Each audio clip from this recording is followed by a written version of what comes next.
doesn't. Hold on, here, I'll help you out. Sorry. Please don't mess up these ropes. These are the tour ropes. You know, we had to do some wheeling and dealing.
bet you do.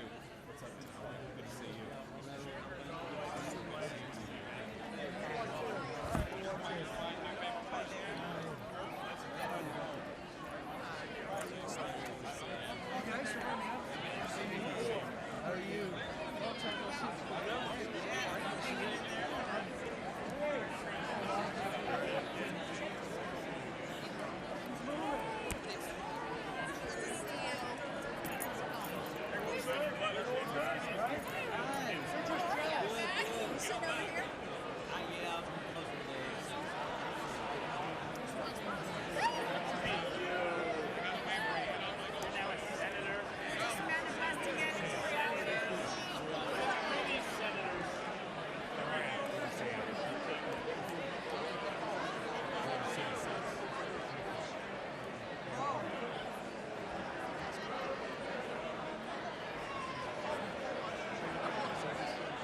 Here. What's up, man? How you doing? Good, good.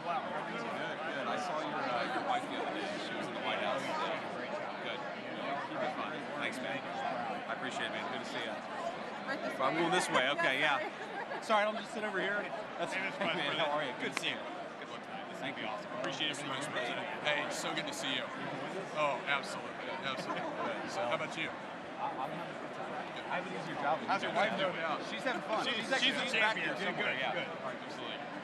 Let's do that. They're going to take me the other way. Stand here by me. All right. I'll keep you company. We're in the right spot.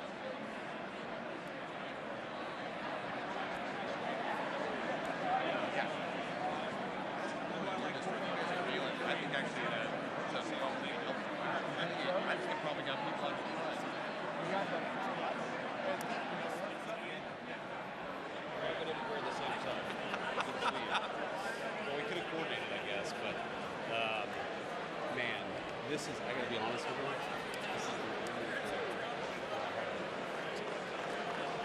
by the way, I think the speech is going to be great, but I don't know how you do this for 90 minutes. The hardest thing was doing it during Biden, when the speech was a stupid campaign speech. And just lectured everybody over.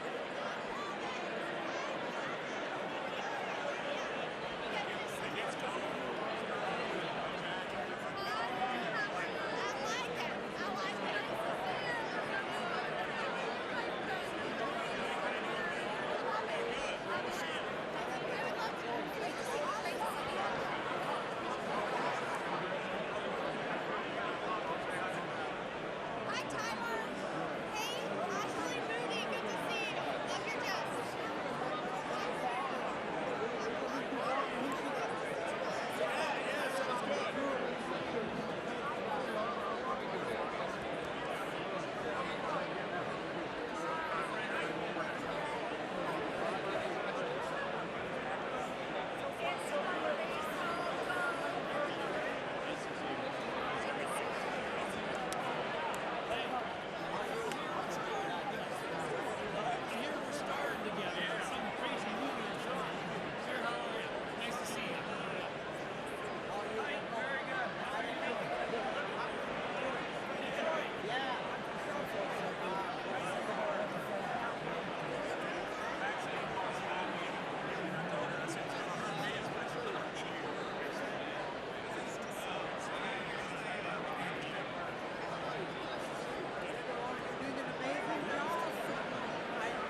session will come to order.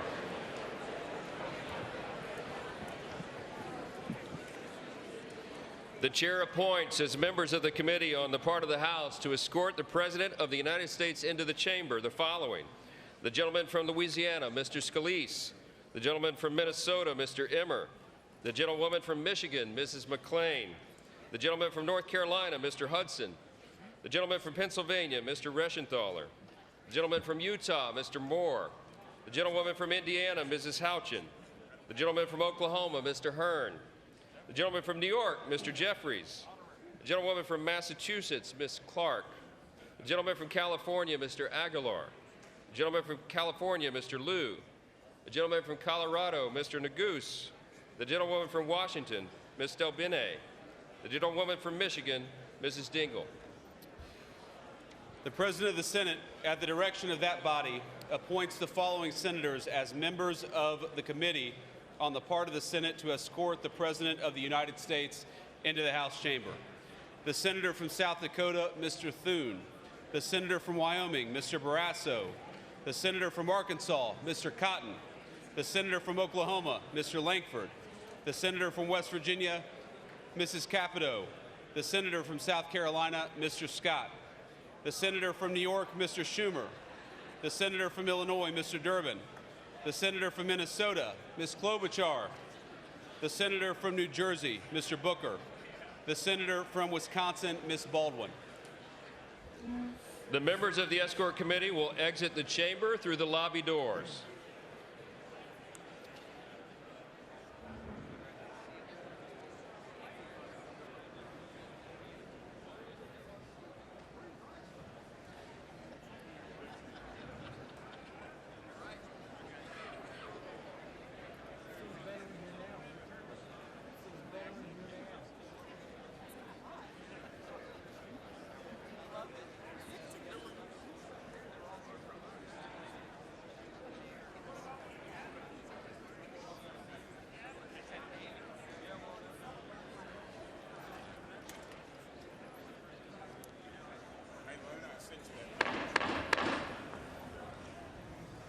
Mr. Speaker, the Dean of the Diplomatic Corps.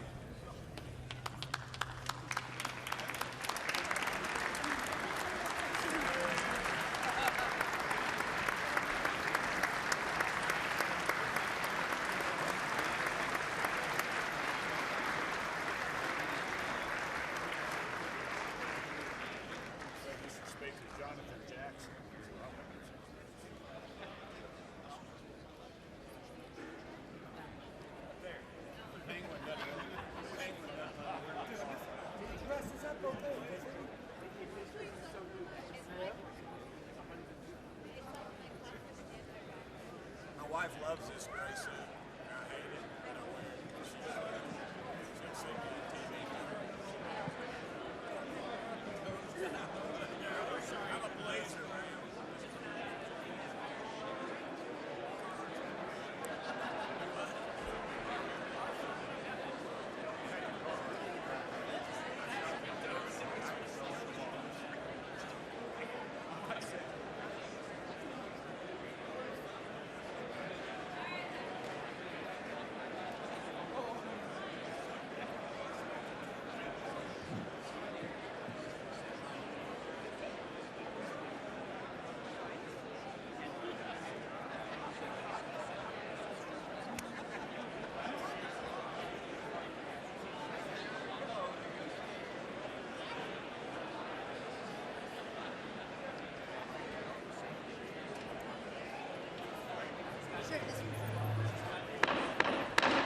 Mr. Speaker, the Chief Justice and Associate Justices of the United States Supreme Court.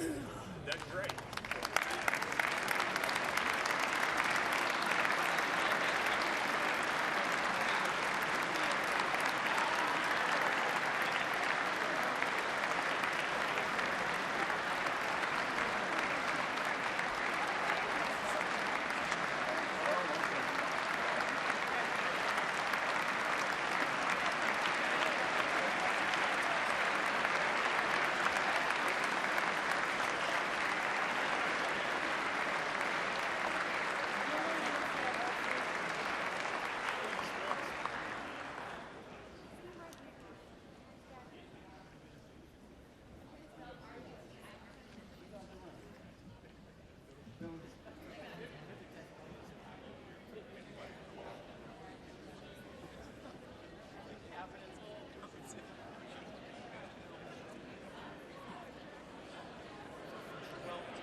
President's Cabinet.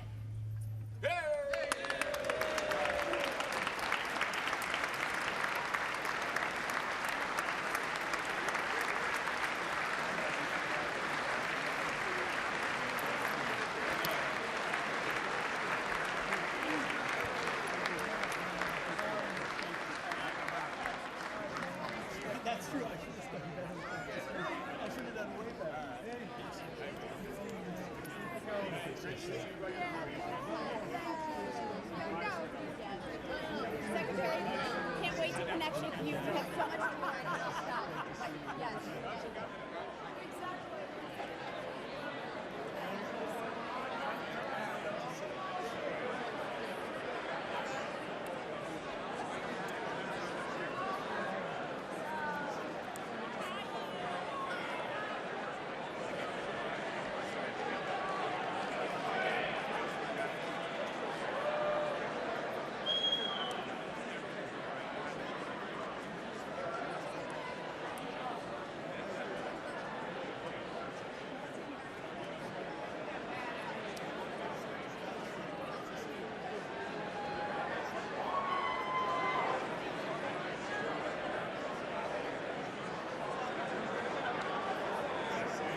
Mr. Speaker, the President of the United States.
Thank you.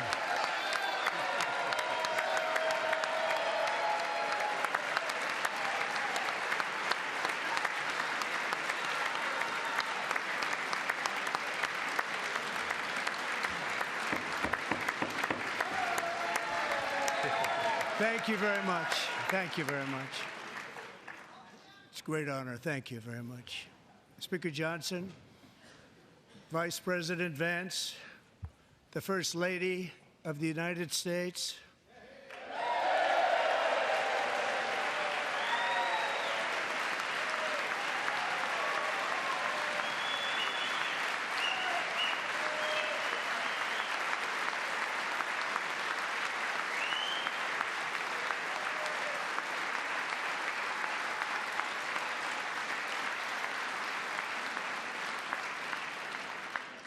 members of the United States Congress, thank you very much.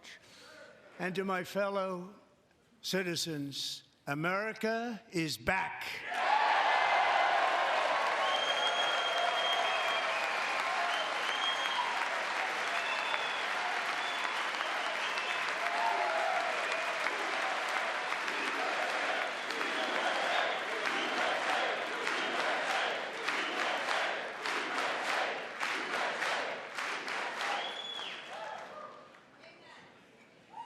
6 weeks ago, I stood beneath the dome of this Capitol and proclaimed the dawn of the golden age of America.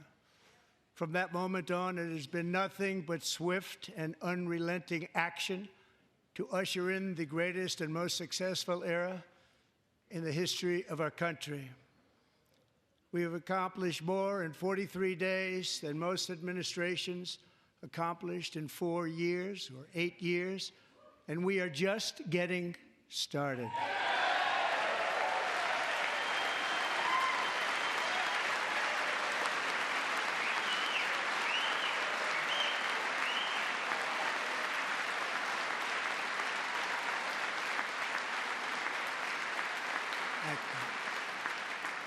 I return to this chamber tonight to report that America's momentum is back, our spirit is back, our pride is back, our confidence is back, and the American dream is surging bigger and better than ever before.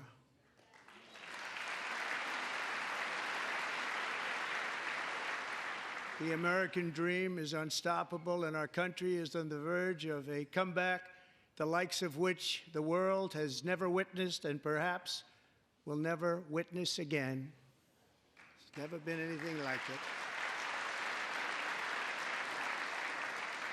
The presidential election of November 5th was a mandate like has not been seen in many decades. We won all 7 swing states, giving us an electoral college victory of 312 votes.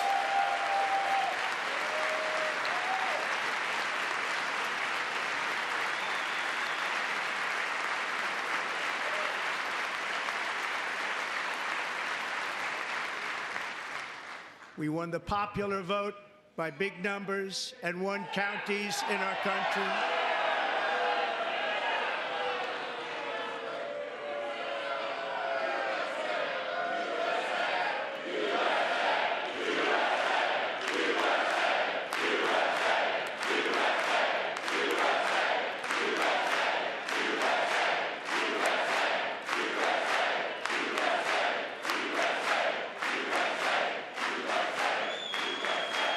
And won counties in our country, 2,700 to 525, on a map that reads almost completely red for Republican.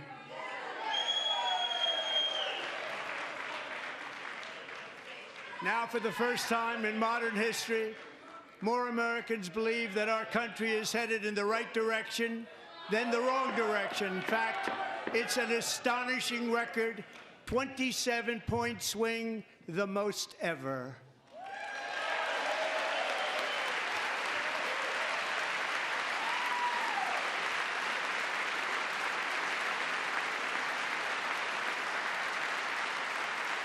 Likewise, Small business optimism saw its single largest one-month gain ever recorded, a 41-point jump.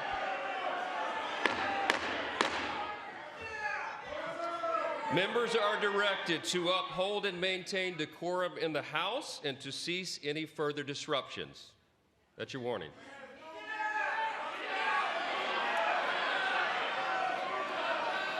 Members are engaging in willful and continuing breach of decorum, and the chair is prepared to direct the Sergeant-at-Arms to restore order to the joint session.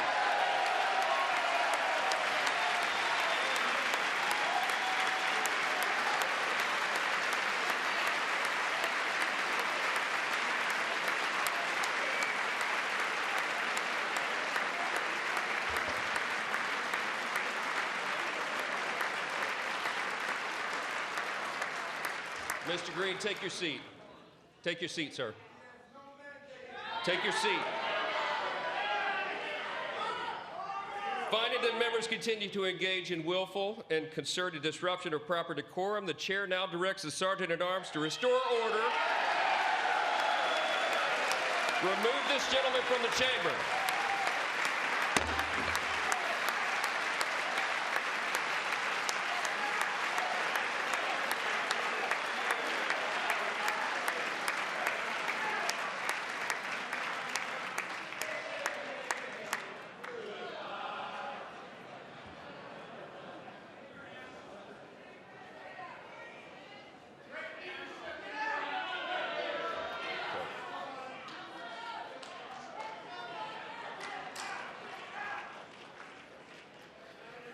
Members are directed to uphold and maintain decorum in the House. Mr. President, you continue. Thank you. Over the past 6 weeks, I have signed nearly 100 executive orders and taken more than 400 executive actions, a record to restore common sense, safety, optimism, and wealth all across our wonderful land. The people elected me to do the job, and I'm doing it.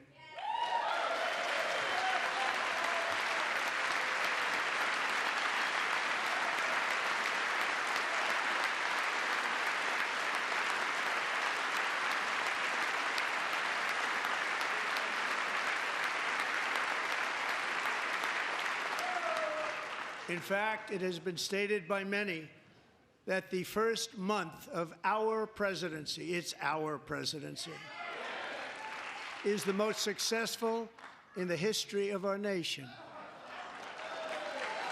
By many.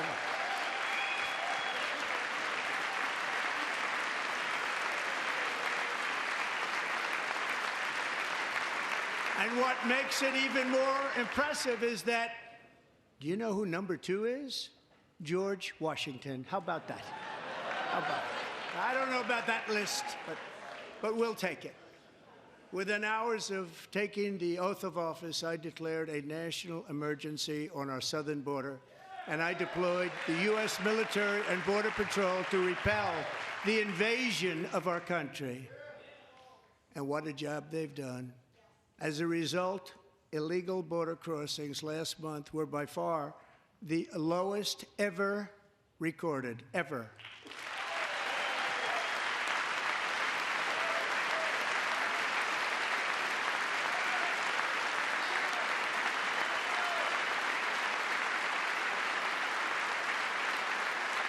They heard my words and they chose not to come. Much easier that way. In comparison, under Joe Biden, the worst president in American history, there were hundreds of thousands of illegal crossings a month, and virtually all of them, including murderers, drug dealers, gang members, and people from mental institutions and insane asylums, were released into our country. Who would want to do that? This is my 5th such speech to Congress. And once again, I look at the Democrats in front of me, and I realize there is absolutely nothing I can say to make them happy or to make them stand or smile or applaud. Nothing I can do. I could find a cure to the most devastating disease, a disease that would wipe out entire nations, or announce the answers to the greatest economy in history or the stoppage of crime to the lowest levels ever recorded. And these people sitting right here will not clap, will not stand, and certainly will not cheer for these astronomical achievements. They won't do it, no matter what. Five times I've been up here. It's very sad, and it just shouldn't be this way.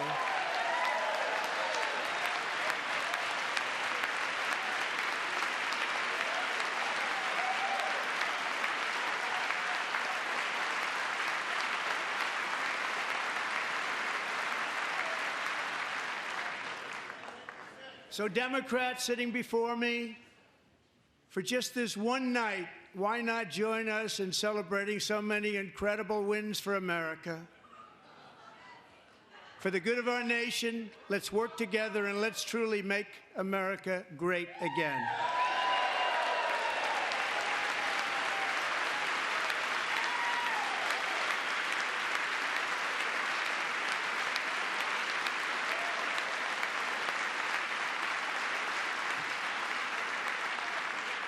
Every day, my administration is fighting to deliver the change America needs to bring a future that America deserves, and we're doing it.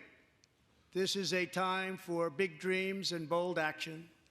Upon taking office, I imposed an immediate freeze on all federal hiring, a freeze on all new federal regulations, and a freeze on all foreign aid.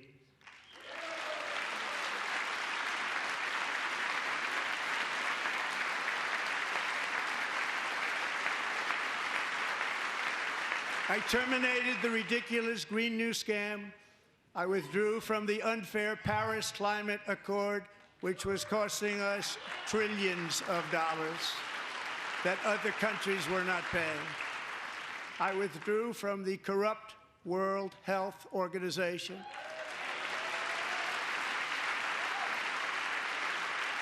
And I also withdrew from the anti-American UN Human Rights Council.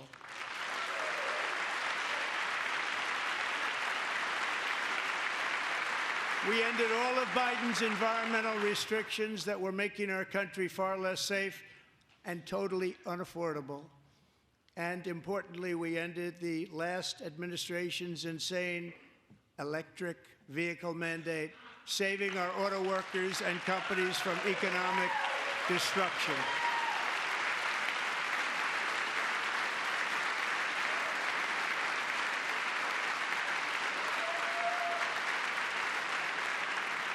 To unshackle our economy, I have directed that for every one new regulation, 10 old regulations must be eliminated, just like I did in my very successful first term.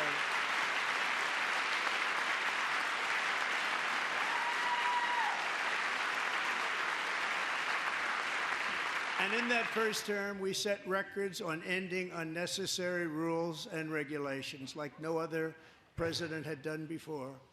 We ordered all federal workers to return to the office. They will either show up for work in person or be removed from their job.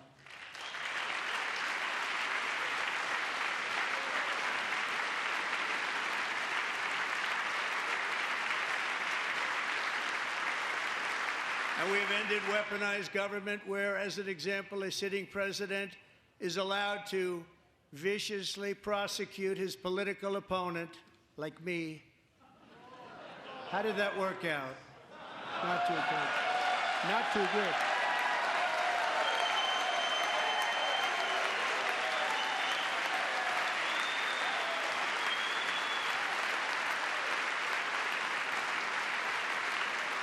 And I have stopped all government censorship and brought back free speech in America. It's back.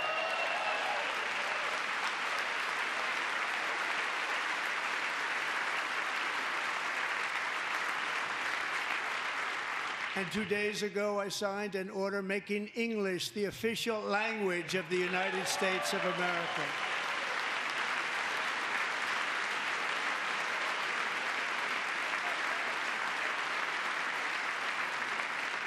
I renamed the Gulf of Mexico the Gulf of America.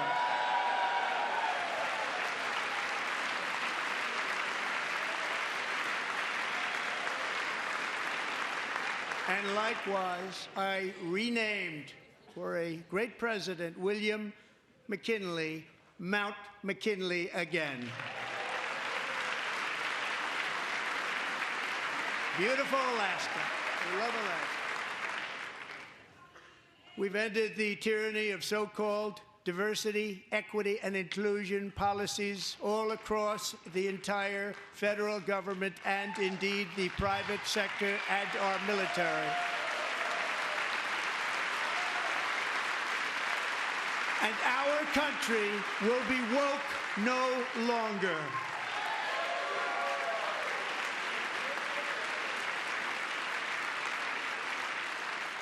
We believe that whether you are a doctor, an accountant, a lawyer, or an air traffic controller, you should be hired and promoted based on skill and competence, not race or gender.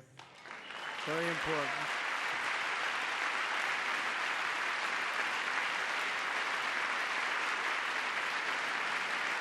You should be hired based on merit. And the Supreme Court, in a brave and very powerful decision, has allowed us to do so. Thank you. Thank you very much. Thank you. We have removed the poison of critical race theory from our public schools, and I signed an order making it the official policy of the United States government that there are only two genders, male and female.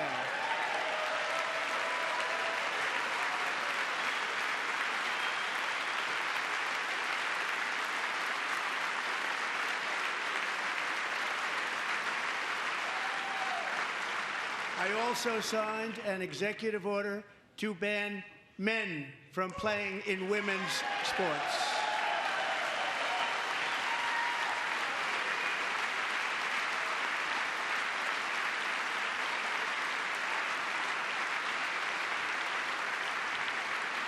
Three years ago, Peyton McNabb was an all-star high school athlete, one of the best, preparing for a future in college sports.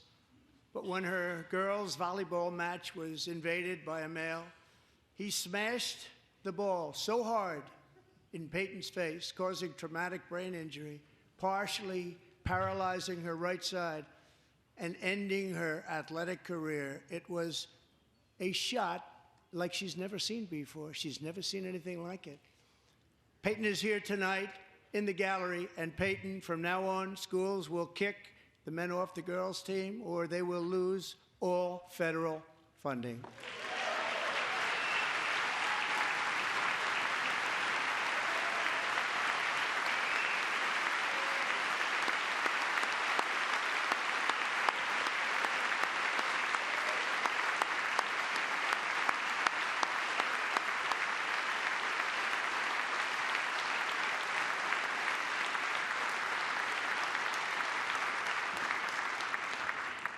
And if you really want to see numbers, just take a look at what happened in the women's boxing, weightlifting, track and field, swimming, or cycling, where a male recently finished a long-distance race 5 hours and 14 minutes ahead of a woman for a new record by 5 hours. Broke the record by 5 hours. It's demeaning for women, and it's very bad for our country. We're not going to put up with it any longer.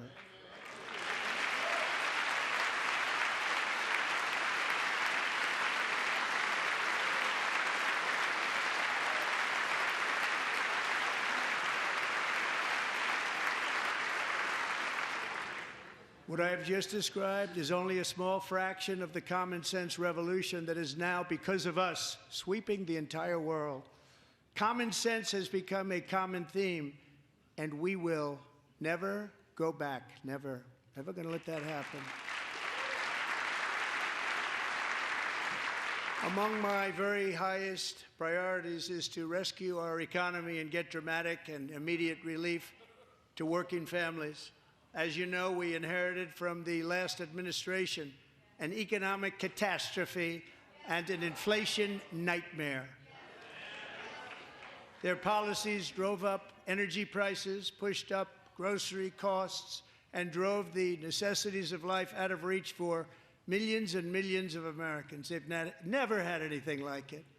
We suffered the worst inflation in 48 years, but perhaps even in the history of our country. They're not sure. As president, I'm fighting every day to reverse this damage and make America affordable again.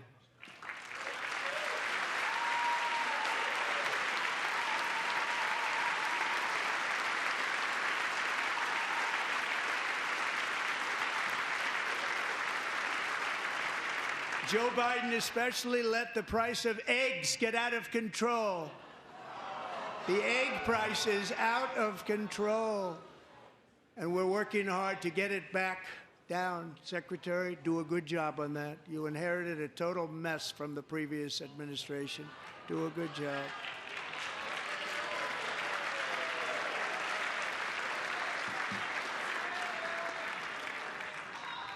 A major focus of our fight to defeat inflation is rapidly reducing the cost of energy.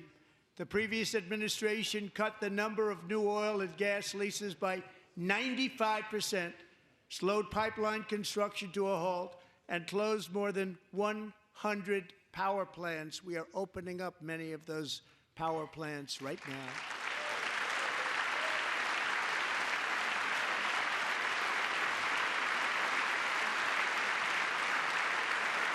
And frankly, we have never seen anything like it. That's why on my first day in office, I declared a national energy emergency. As you've heard me say many times, we have more liquid gold under our feet than any nation on earth, and by far. And now I fully authorize the most talented team ever assembled to go and get it. It's called Drill, Baby, Drill.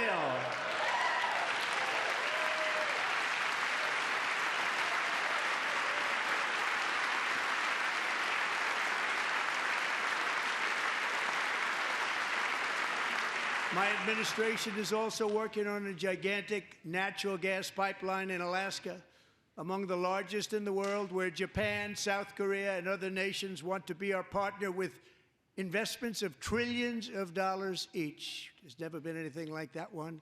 It will be truly spectacular. It's all set to go. The permitting is gotten. And later this week, I will also take historic action to dramatically expand production of critical minerals and rare earths here in the USA.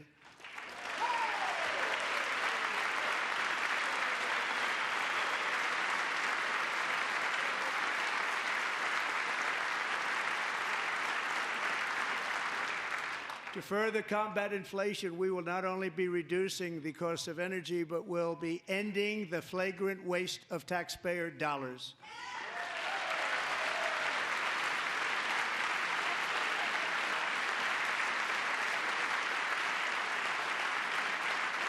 And to that end, I have created the brand new Department of Government Efficiency, DOGE. Perhaps you've heard of it. Perhaps.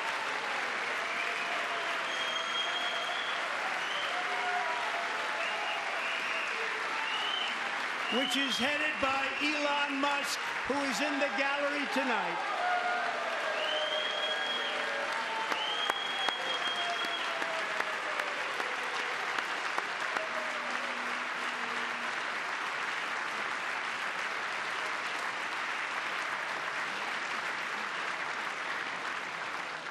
Thank you, Elon. He's working very hard. He didn't need this. He didn't need this. Thank you very much. We appreciate it. Everybody here, even this side, appreciates it, I believe. They just don't want to admit that. Just listen to some of the appalling waste we have already identified. $22 billion from HHS to provide free housing and cars for illegal aliens. $45 million for diversity, equity, and inclusion scholarships in Burma. $40 million to improve the social and economic inclusion of sedentary migrants. Nobody knows what that is. $8 million to promote LGBTQI+ in the African nation of Lesotho, which nobody has ever heard of. $60 million for indigenous peoples and Afro-Colombian empowerment in Central America. $60 million. $8 million for making mice transgender. This is real. $32 million for a left-wing propaganda operation in Moldova. $10 million for male circumcision in Mozambique. $20 million for the Arab Sesame Street in the Middle East. It's a program. $20 million for a program. $1.9 billion to recently created Decarbonization of Homes Committee, headed up, and we know she's involved. Just at the last moment, the money was passed over by a woman named Stacey Abrams. Have you ever heard of her? A $3.5 million consulting contract for lavish fish monitoring. $1.5 million for voter confidence in Liberia. $14 million for social cohesion in Mali. $59 million for illegal alien hotel rooms in New York City. He's a real estate developer. He's done very well.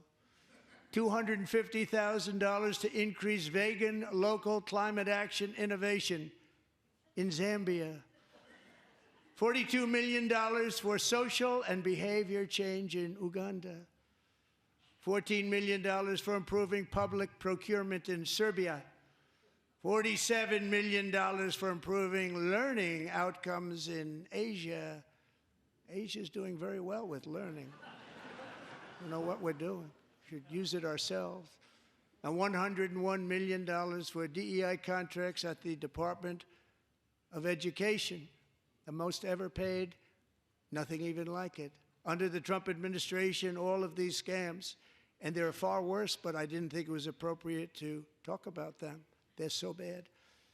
Many more have been found out and exposed and swiftly terminated by a group of very intelligent, mostly young people, headed up by Elon, and we appreciate it. We found hundreds of billions of dollars of fraud.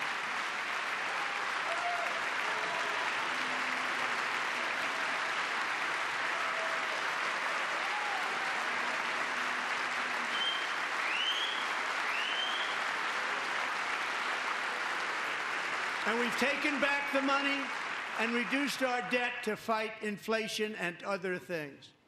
Taken back a lot of that money. We got it just in time. This is just the beginning. The Government Accountability Office, a federal government office, has estimated annual fraud of over $500 billion in our nation, and we are working very hard to stop it. We're going to. We're also identifying shocking levels of incompetence and probable fraud in the Social Security program for our seniors, and that our seniors and people that we love rely on. Believe it or not, government databases list 4.7 million Social Security members from people aged 100 to 109 years old. It lists 3.6 million people from ages 110 to 119. I don't know any of them. I know some people that are rather elderly, but not quite that elderly. 3.47 million people from ages 120 to 129. 3.9 million people from ages 130 to 139. 3.5 million people from ages 140 to 149. And money is being paid to many of them, and we're searching right now. In fact, Pam, good luck. Good luck. You're going to find it. But a lot of money is paid out to people because it just keeps getting paid, and nobody does, and it really hurts Social Security and hurts our country. 1.3 million people from ages 150 to 159, and over 130,000 people, according to the Social Security databases, are age over 160 years old. We have a healthier country than I thought, Bobby.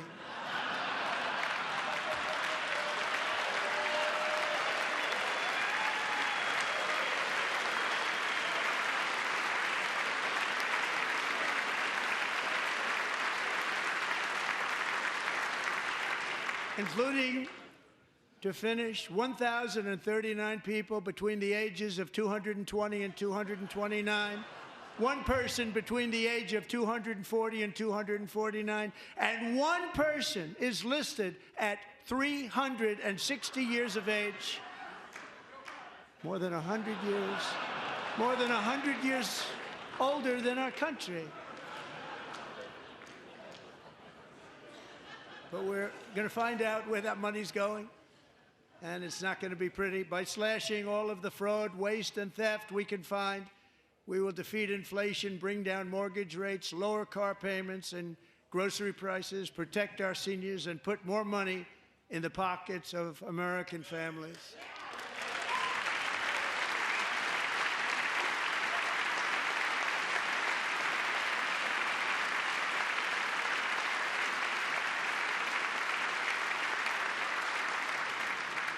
And today, interest rates took a beautiful drop, big, beautiful drop. It's about time. And in the near future, I want to do what has not been done in 24 years, balance the federal budget. We're going to balance it.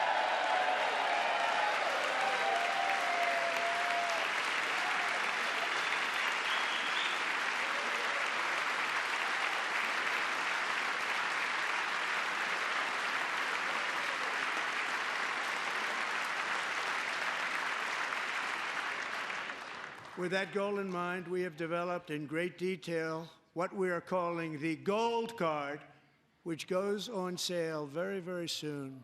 For $5 million, we will allow the most successful job-creating people from all over the world to buy a path to U.S. citizenship. It's like the green card, but better and more sophisticated.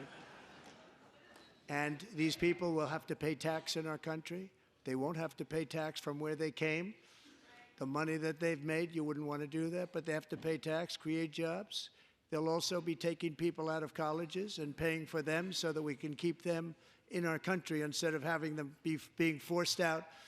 Number one, at the top school, as an example, being forced out and not being allowed to stay and create tremendous numbers of jobs and great success for a company out there. So while we take out the criminals, killers, traffickers, and child predators who are allowed to enter our country under the open border policy of these people, the Democrats, the Biden administration, the open border insane policies that you've allowed to destroy our country, we will now bring in brilliant, hardworking, job-creating people. They're going to pay a lot of money, and we're going to reduce our debt with that money.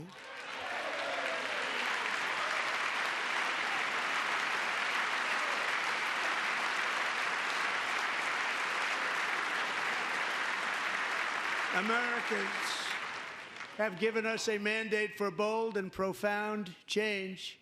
For nearly 100 years, the federal bureaucracy has grown until it has crushed our freedoms, ballooned our deficits, and held back America's potential in every possible way. The nation founded by pioneers and risk-takers now drowns under millions and millions of pages of regulations and debt. Approvals that should take 10 days to get instead take 10 years, 15 years, and even 20 years before you're rejected. Meanwhile, we have hundreds of thousands of federal workers who have not been showing up to work. My administration will reclaim power from this unaccountable bureaucracy, and we will restore true democracy to America again.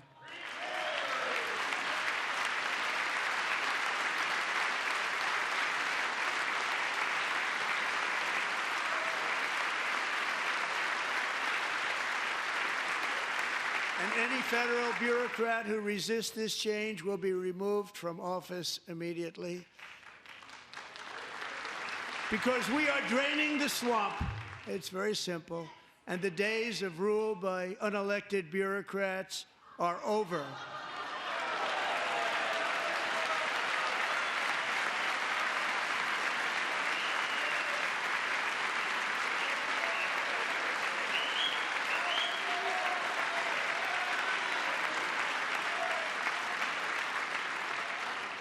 And the next phase of our plan to deliver the greatest economy in history is for this Congress to pass tax cuts for everybody. They're in there. They're waiting for you to vote.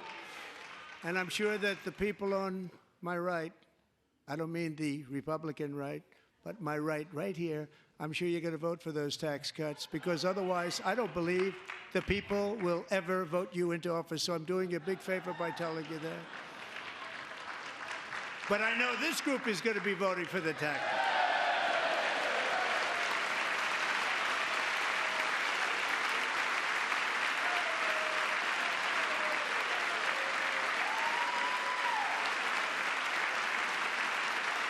Thank you. It's a very, very big part of our plan. We had tremendous success in our first term with it. A very big part of our plan. We're seeking permanent income tax cuts all across the board.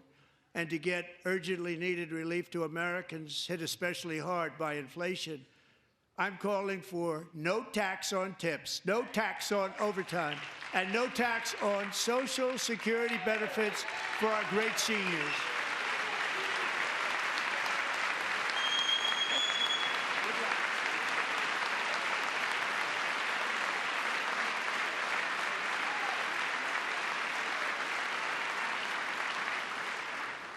And I also want to make interest payments on car loans tax deductible, but only if the car is made in America.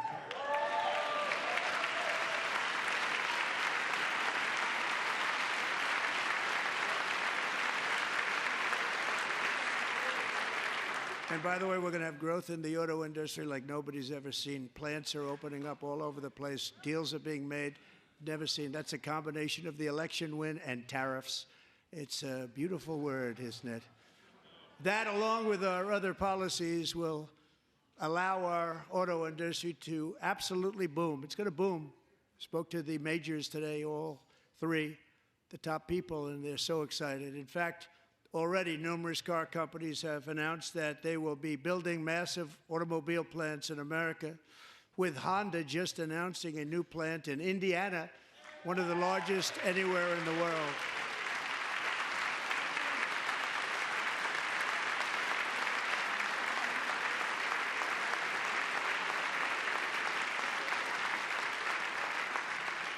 And this has taken place since our great victory on November 5th, a date which will hopefully go down as one of the most important in the history of our country.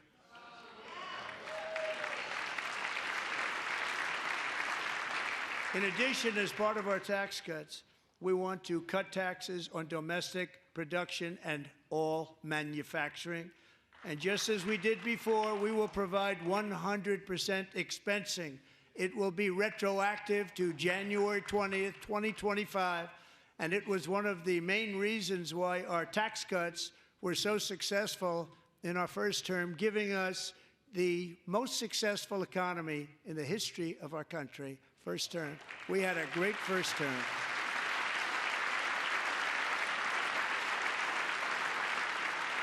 If you don't make your product in America, however, under the Trump administration, you will pay a tariff, and in some cases, a rather large one. Other countries have used tariffs against us for decades, and now it's our turn to start using them against those other countries. On average, the European Union, China, Brazil, India, Mexico, and Canada, have you heard of them? And countless other nations charge us tremendously higher tariffs than we charge them. It's very unfair. India charges us auto tariffs higher than 100%. China's average tariff on our products is twice what we charge them. And South Korea's average tariff is 4 times higher. Think of that, 4 times higher. And we give so much help militarily and in so many other ways to South Korea, but that's what happens. This is happening by friend and foe.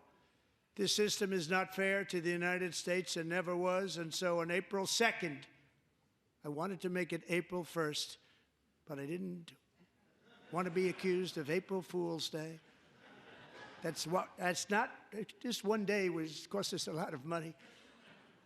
But we're going to do it in April. I'm a very superstitious person. April 2nd, reciprocal tariffs kick in. And whatever they tariff us, other countries, we will tariff them. That's reciprocal, back and forth. Whatever they tax us, we will tax them. If they do non-monetary tariffs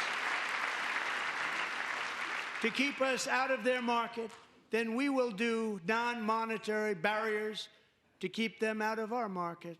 There's a lot of that, too. They don't even allow us in their market. We will take in trillions and trillions of dollars and create jobs like we have never seen before. I did it with China, and I did it with others, and the Biden administration couldn't do anything about it because there was so much money they couldn't do anything about it. We have been ripped off for decades by nearly every country on earth, and we will not let that happen any longer.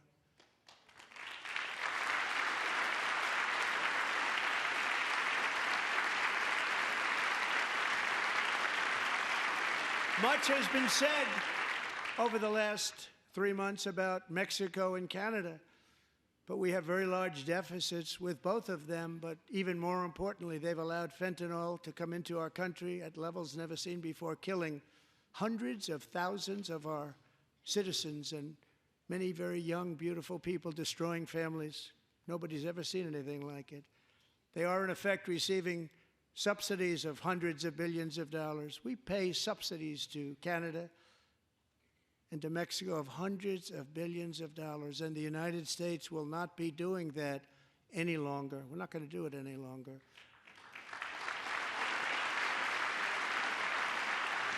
Thanks to our America First policies we're putting into place, we have had $1.7 trillion of new investment in America in just the past few weeks. The combination of the election and our economic policies that people of SoftBank, one of the most brilliant anywhere in the world, announced a $200 billion investment.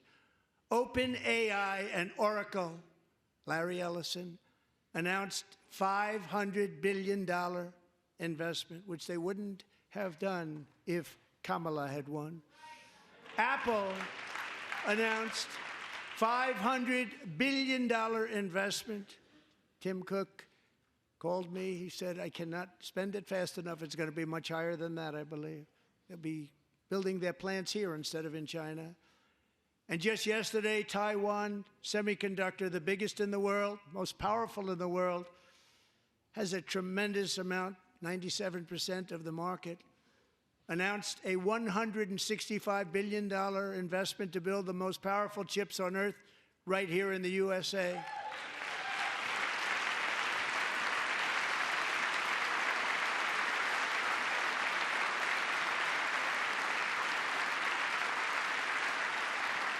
And we're not giving them any money. Your CHIPS Act is a horrible, horrible thing. We give hundreds of billions of dollars, and it doesn't mean a thing. They take our money and they don't spend it. All that meant to them, we're giving them no money. All that was important to them was they didn't want to pay the tariffs, so they came and they're building, and many other companies are coming. We don't have to give them money. We just want to protect our businesses and our people. And they will come because they won't have to pay tariffs if they build in America. So it's very amazing. You should get rid of the CHIP Act, and whatever's left over, Mr. Speaker, you should use it to reduce debt or any other reason you want to.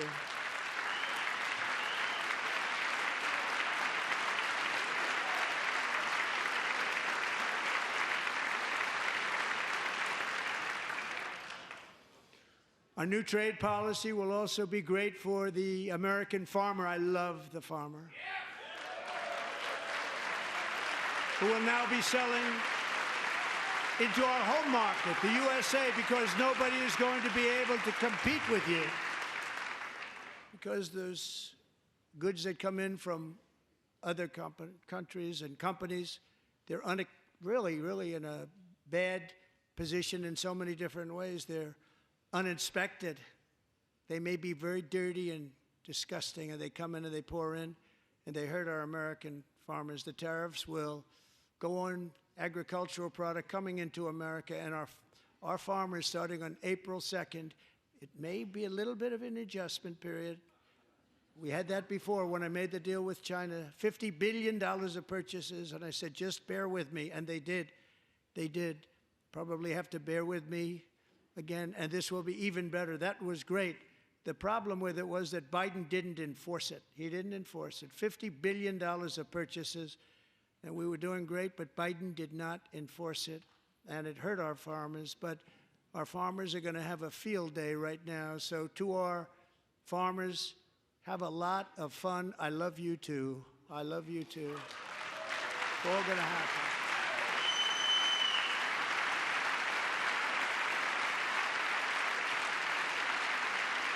And I have also imposed a 25% tariff on foreign aluminum, copper, lumber, and steel, because if we don't have, as an example, steel and lots of other things, we don't have a military, and frankly, we just won't have a country very long.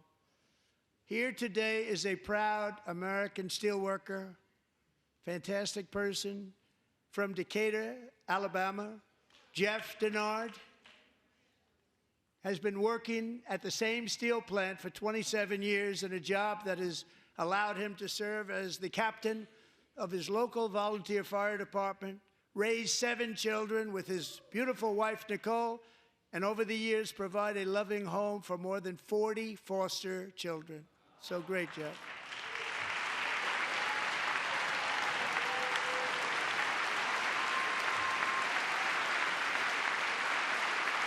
Thank you, Jeff.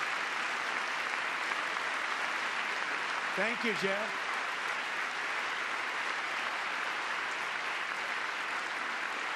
Stories like Jeff's remind us that tariffs are not just about protecting American jobs.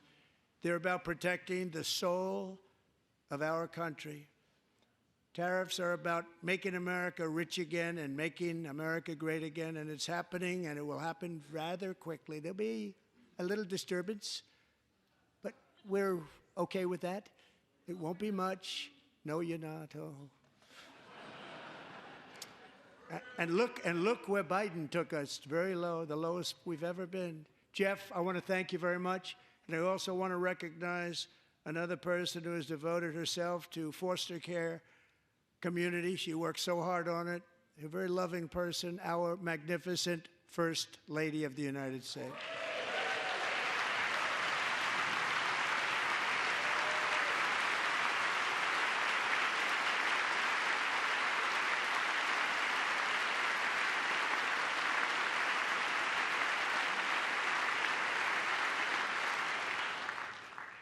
Melania's work has yielded incredible results, helping prepare our nation's future leaders as they enter the workforce.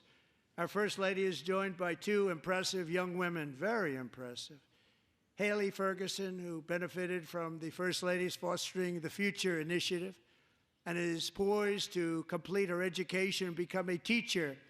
And Elliston Berry, who became a victim of an illicit deepfake image produced by a peer.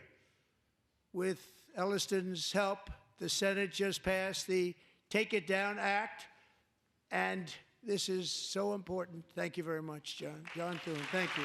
Stand up, John. Thank you, John.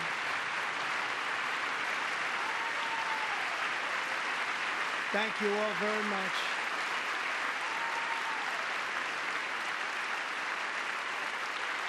Thank you. And thank you to John Thune and the Senate. Great job. To criminalize the publication of such images online is a terrible, terrible thing. And once it passes the House, I look forward to signing that bill into law. Thank you. And I'm going to use that bill for myself, too, if you don't mind. Because nobody gets treated worse than I do online. Nobody. That's great. Thank you very much to the Senate. Thank you. But if we truly care about protecting Americans' children, no step is more crucial than securing America's borders. Over the past 4 years, 21 million people poured into the United States. Many of them were murderers, human traffickers, gang members, and other criminals from the streets of dangerous cities all throughout the world.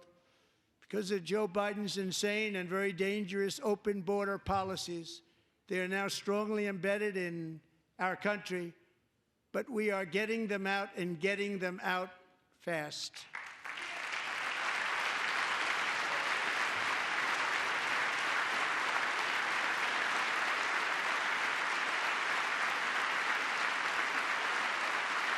And I want to thank Tom Homan and Christy. I want to thank you and Paul of Border Patrol. I want to thank you. What a job they've all done. Everybody, Border Patrol, ICE, law enforcement in general is incredible. We have to take care of our law enforcement. Have to.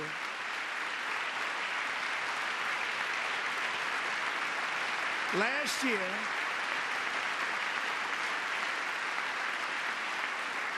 a brilliant 22-year-old nursing student named Lakin Riley, the best in her class, admired by everybody, went out for a jog on the campus of the University of Georgia. That morning, Lakin was viciously attacked, assaulted, beaten, brutalized, and horrifically murdered. Lakin was stolen from us by a savage illegal alien gang member who was arrested while trespassing across Biden's open southern border and then set loose into the United States under the heartless policies of that failed administration. It was indeed a failed administration. He had then been arrested and released in a Democrat-run sanctuary city, a disaster, before ending the life of this beautiful young angel. With us this evening are Lakin's beloved mother, Allison, and her sister, Lauren.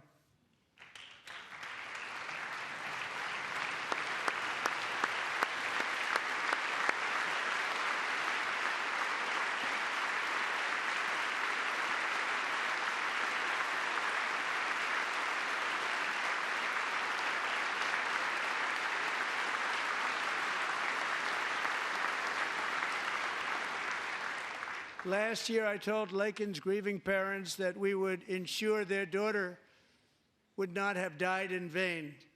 That's why the very first bill I signed into law as your 47th president mandates the detention of all dangerous criminal aliens who threaten public safety.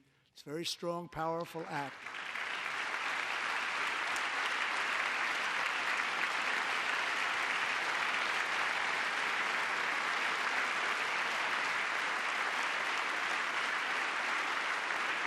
It's called the Lakin-Riley Act.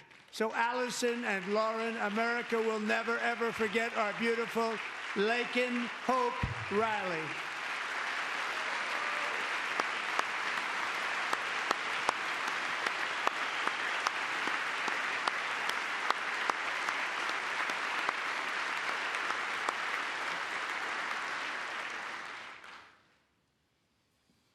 Thank you very much. Since taking office, my administration has launched the most sweeping border and immigration crackdown in American history, and we quickly achieved the lowest numbers of illegal border crossers ever recorded. Thank you.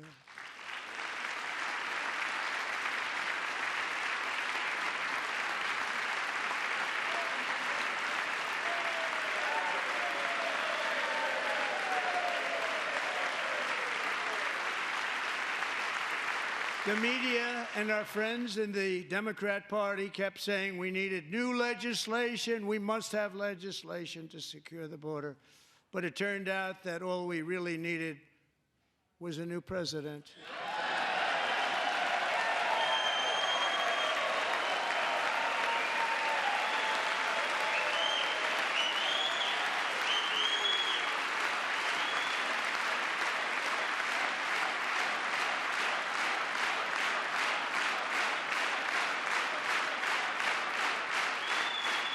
Thank you.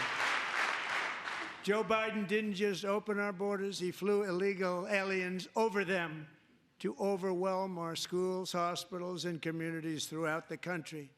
Entire towns like Aurora, Colorado, and Springfield, Ohio, buckled under the weight of the migrant occupation and corruption like nobody's ever seen before. Beautiful towns destroyed. Now, just as I promised in my inaugural address, we are achieving the great liberation of America.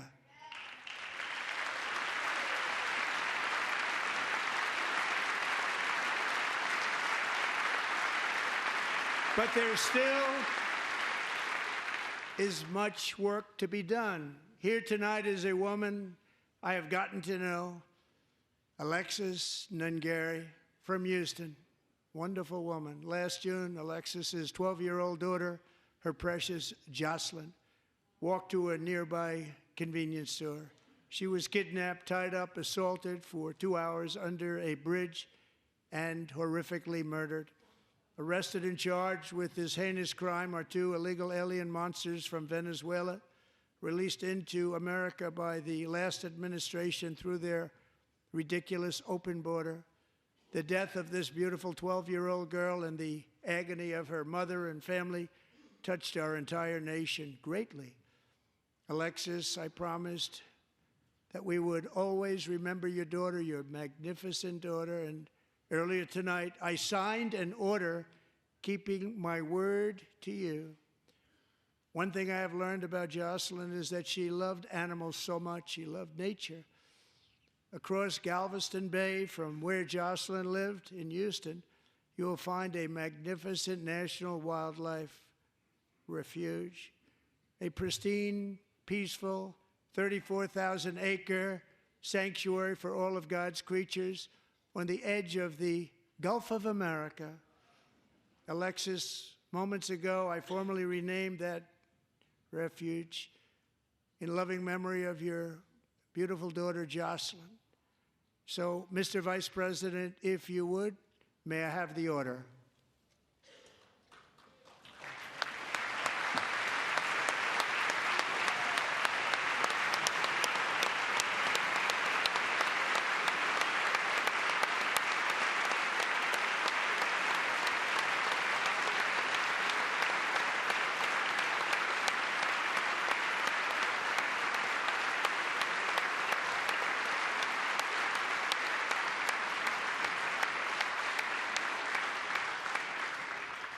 Thank you very much.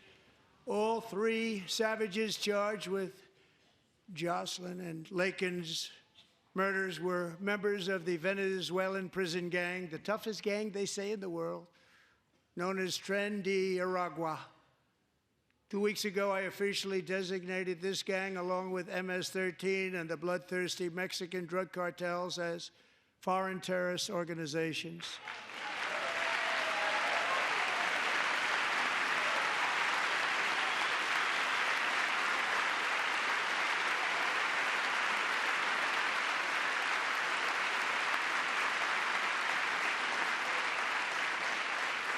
They are now officially in the same category as ISIS, and that's not good for them. Countless thousands of these terrorists were welcomed into the U.S. by the Biden administration. But now every last one will be rounded up and forcibly removed from our country, or, if they're too dangerous, put in jails, standing trial in this country, because we don't want them to come back ever. With us this evening is a warrior on the front lines of that battle, Border Patrol Agent Roberto Ortiz. Great guy.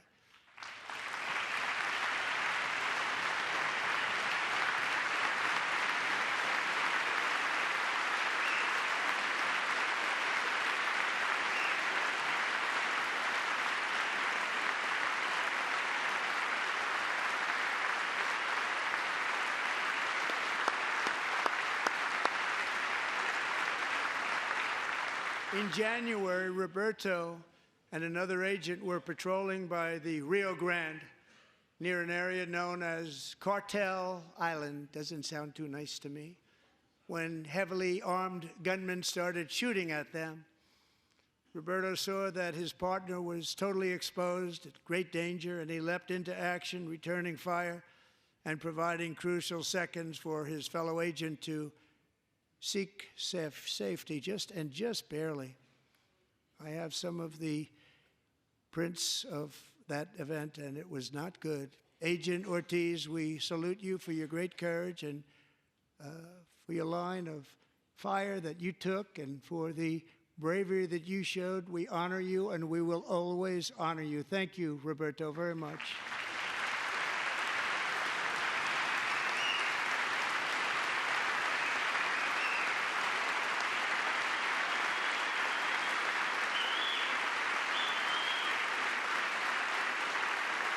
Thank you, Roberto. And I actually got to know him on my many calls to the border. He's a great gentleman. The territory to the immediate south of our border is now dominated entirely by criminal cartels that murder, rape, torture, and exercise total control. They have total control over a whole nation, posing a grave threat to our national security. The cartels are waging war on America, and it's time for America to wage war on the cartels, which we are doing.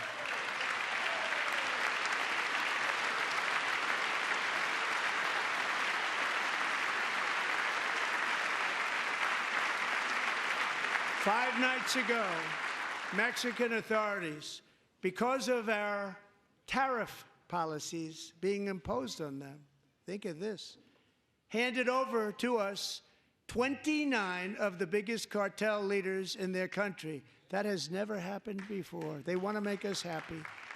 First time ever. But we need Mexico and Canada to do much more than they've done, and they have to stop the fentanyl and drugs pouring into the USA. They're going to stop it.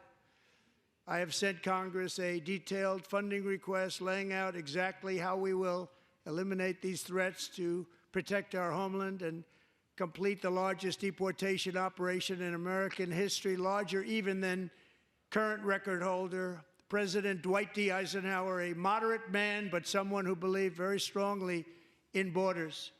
Americans expect Congress to send me this funding without delay so I can sign it into law. So, Mr. Speaker, John Thune, both of you, I hope you're going to be able to do that, Mr. Speaker. Thank you.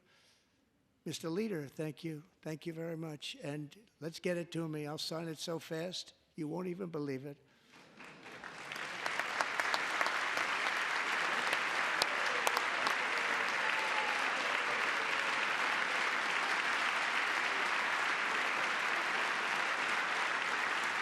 And as we reclaim our sovereignty, we must also bring back law and order to our cities and towns.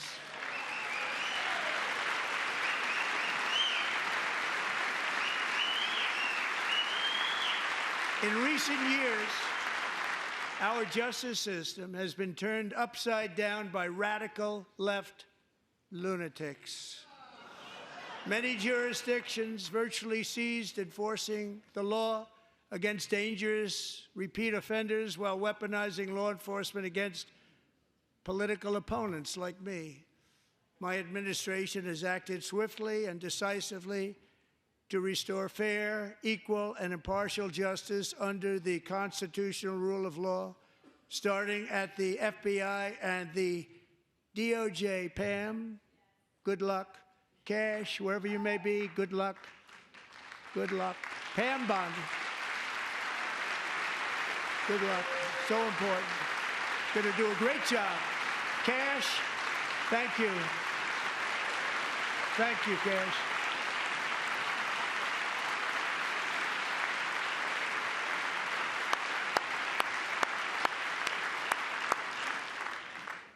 They've already started very strong. They're going to do a fantastic job. You're going to be very proud of them.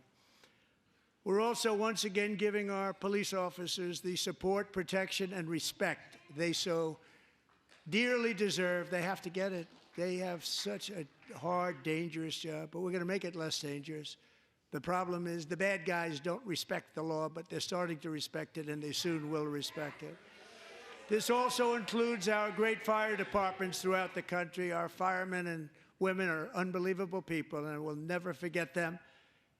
And besides that, they voted for me in record numbers, so I have no choice.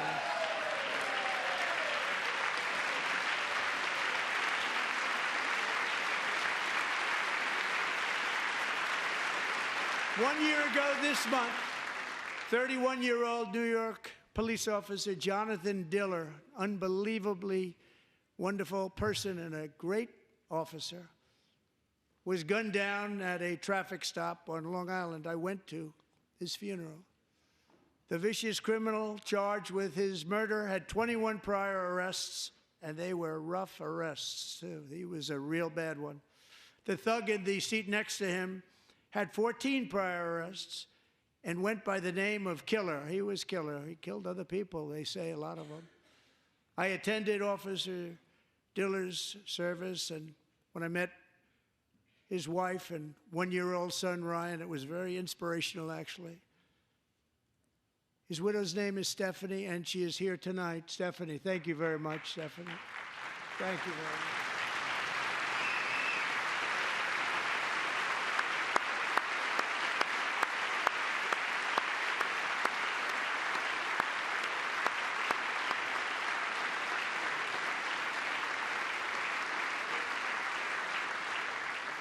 Stephanie, we're going to make sure that Ryan knows his dad was a true hero, New York's finest, and we're going to get these cold-blooded killers and repeat offenders off our streets, and we're going to do it fast. Got to stop it. They get out with 28 arrests. They push people into subway trains. They hit people over the head, back of the head with baseball bats. We got to get them out of here.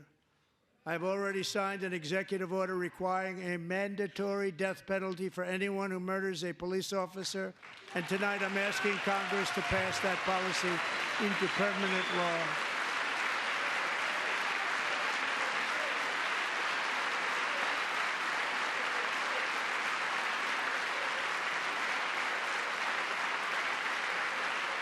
I'm also asking for a new crime bill getting tough on repeat offenders while enhancing protections for America's police officers so they can do their jobs without fear of their lives being totally destroyed.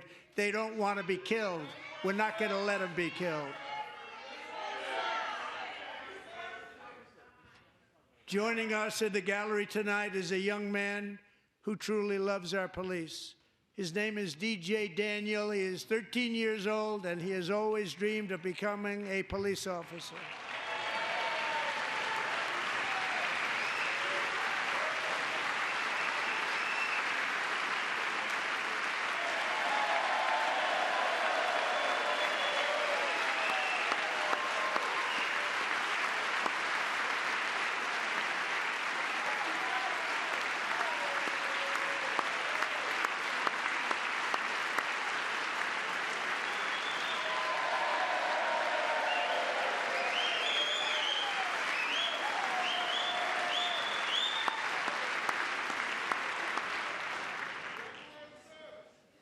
But in 2018, DJ was diagnosed with brain cancer. The doctors gave him 5 months at most to live. That was more than 6 years ago.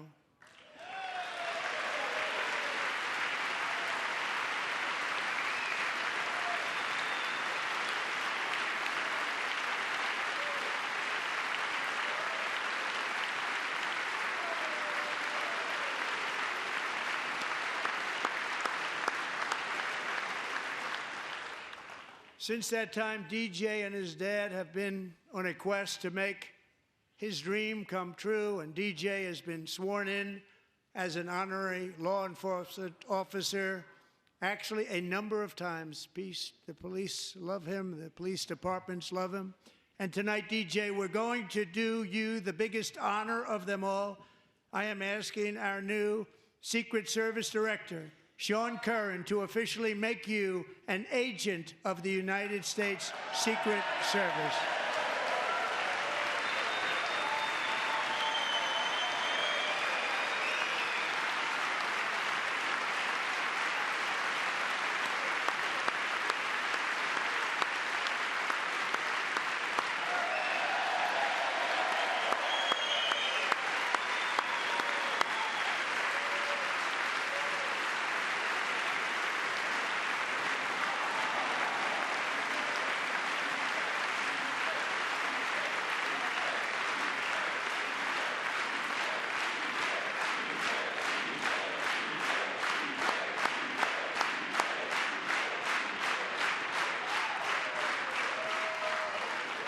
DJ.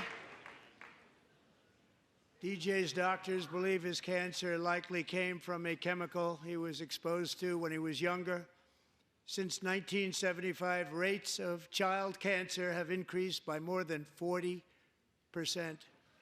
Reversing this trend is one of the top priorities for our new presidential commission to make America healthy again, chaired by our new Secretary of Health and Human Services, Robert F. Kennedy, Jr.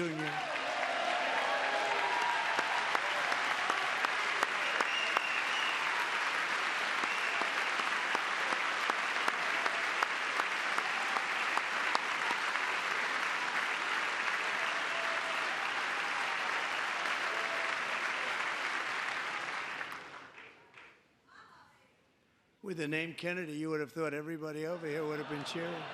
How quickly they forget. Our goal is to get toxins out of our environment, poisons out of our food supply, and keep our children healthy and strong. As an example, not long ago, and you can't even believe these numbers, 1 in 10,000 children had autism, 1 in 10,000. And now it's 1 in 36. There's something wrong. 1 in 36. Think of that. So we're going to find out what it is, and there's nobody better than Bobby and all of the people that are working with you. You have the best to figure out what is going on. Okay, Bobby? Good luck. It's a very important job. Thank you.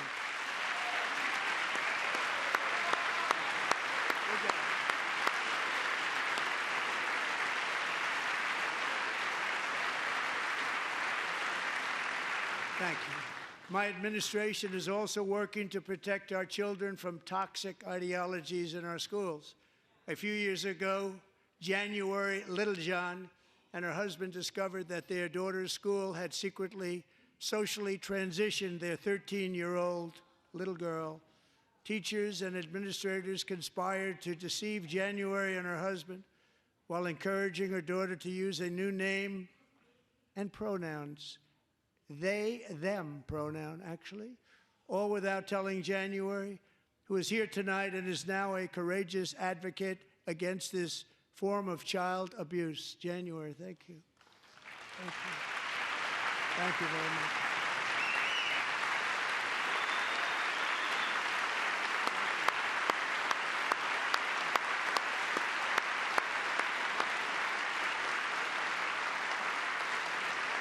Thank you. Stories like this are why, shortly after taking office, I signed an executive order banning public schools from indoctrinating our children with transgender ideology.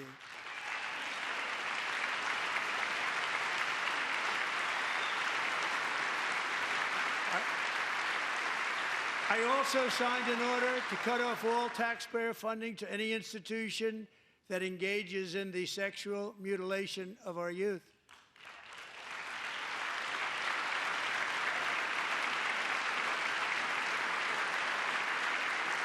And now I want Congress to pass a bill permanently banning and criminalizing sex changes on children and forever ending the lie that any child is trapped in the wrong body. This is a big lie.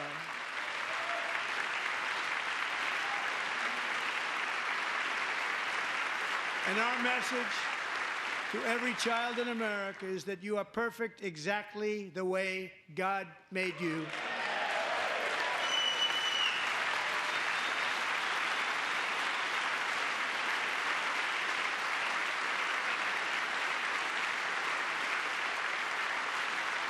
Because we're getting wokeness out of our schools and out of our military, and it's already out, and it's out of our society. We don't want it. Wokeness is trouble. Wokeness is bad. It's gone. It's gone. And we feel so much better for it, don't we? Don't we feel better? Our service members won't be activists and ideologues. They will be fighters and warriors. They will fight for our country. And Pete, congratulations. Secretary of Defense, congratulations.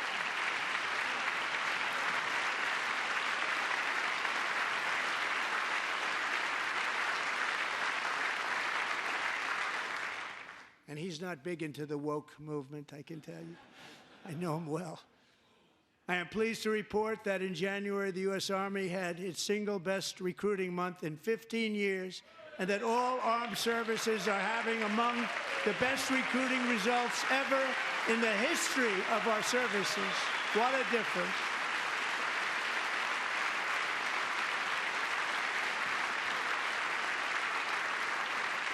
And you know, it was just a few months ago where the results were exactly the opposite. We couldn't recruit anywhere. We couldn't recruit. Now we're having the best results just about that we've ever had. What a tremendous turnaround. It's really a beautiful thing to see. People love our country again. It's very simple. They love our country, and they love being in our military again. So it's a great thing, and thank you very much. Great job. Thank you.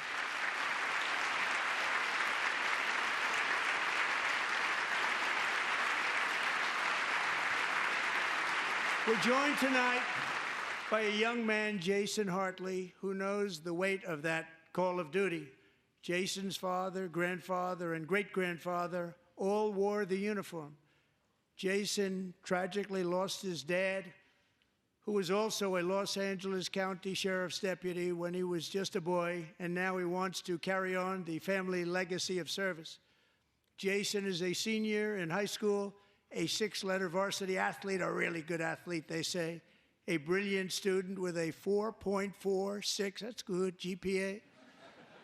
And his greatest dream is to attend the U.S. Military Academy at West Point.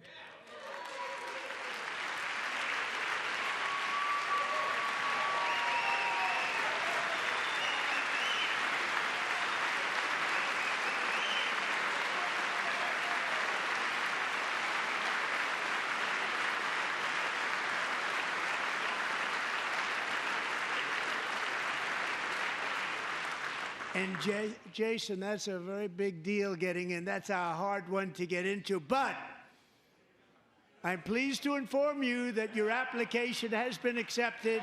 You will soon be joining the Corps of Cadets.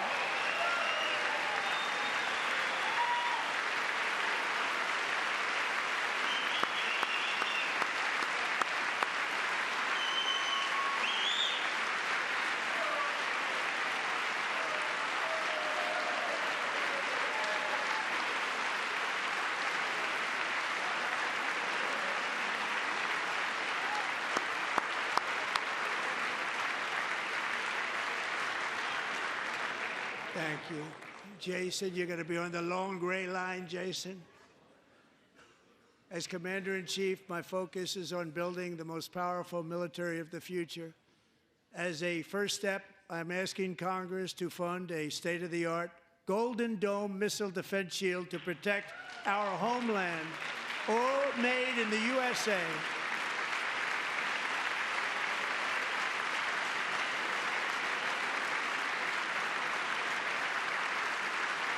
And Ronald Reagan wanted to do it long ago, but the technology just wasn't there, not even close. But now we have the technology. It's incredible, actually. And other places, they have it. Israel has it. Other places have it. And the United States should have it too, right, Tim, right?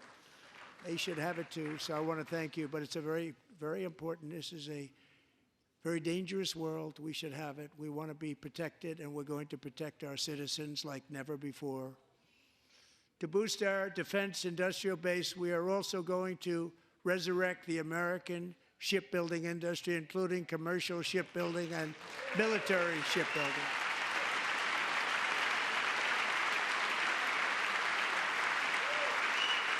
And for that purpose, I am announcing tonight that we will create a new Office of Shipbuilding in the White House and offer special tax incentives to bring this industry home to America where it belongs. We used to make so many ships.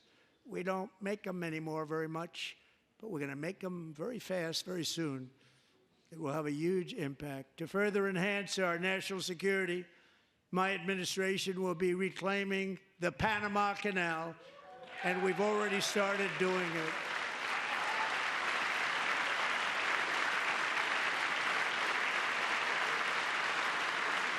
Just today, a large American company announced they are buying both ports around the Panama Canal and lots of other things having to do with the Panama Canal and a couple of other canals.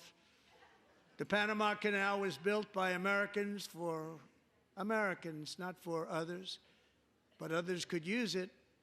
But it was built at tremendous cost of American blood and treasure. 38,000 workers died building the Panama Canal. They died of malaria. They died of snake bites and mosquitoes. Not a nice place to work. They paid them very highly to go there, knowing there was a 25% chance that they would die. The most expensive project also that was ever built in our country's history, if you bring it up to modern day costs.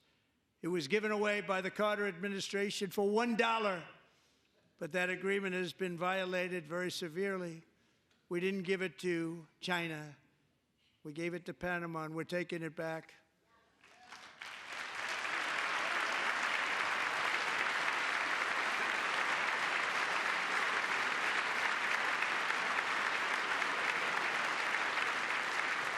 And we have Marco Rubio in charge. Good luck, Marco. Now, we know who to blame if anything goes wrong. Marco's been amazing, and he's going to do a great job. Think of it. He got 100 votes. You know, he was approved with actually 99, but the 100th was this gentleman, and I feel very certain. So let's assume he got 100 votes. And I'm either very, very happy about that or I'm very concerned about it. But he's already proven. I mean, he's a great gentleman. He's respected by everybody, and we appreciate you voting for Marco. He's going to do a fantastic job. Thank you. Thank you. He's doing a great job. Great job. And I also have a message tonight for the incredible people of Greenland. We strongly support your right to determine your own future. And if you choose, we welcome you into the United States of America. We need Greenland for national security and even international security, and we're working with everybody involved to try and get it. But we need it really for international world security, and I think we're going to get it. One way or the other, we're going to get it. We will keep you safe. We will make you rich, and together we will take Greenland to heights like you have never thought possible before. It's a very small population, but very, very large piece of land and very, very important for military security. America is once again standing strong against the forces of radical Islamic terrorism. 3.5 years ago, ISIS terrorists killed 13 American service members and countless others in the Abbey Gate bombing during the disastrous and incompetent withdrawal from Afghanistan. Not that they were withdrawing, it was the way they withdrew. Perhaps the most embarrassing moment in the history of our country.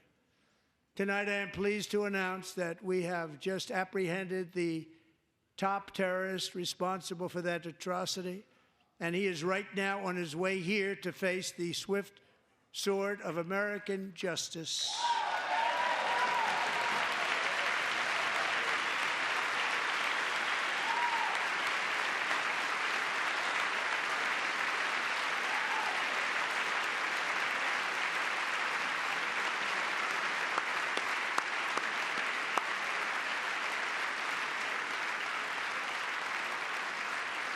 And I want to thank especially the government of Pakistan for helping arrest this monster. This was a very momentous day for those 13 families who I actually got to know very well, most of them, whose children were murdered, and the many people that were so badly, over 42 people, so badly injured on that fateful day in Afghanistan. What a horrible day. Such incompetence was shown. That when Putin saw what happened, I guess he said, wow, maybe this is my chance. That's how bad it was. Should have never happened. Grossly incompetent people. I spoke to many of the parents and loved ones, and they're all in our hearts tonight. Just spoke to them on the phone. We had a big call Every one of them called, and everybody was on the line, and they did nothing but cry with happiness. They were very happy, as happy as you can be under those circumstances. Their child, brother, sister, son, daughter was killed for no reason whatsoever. In the Middle East, we're bringing back our hostages from Gaza. In my first term, we achieved one of the most groundbreaking peace agreements in generations, the Abraham Accords.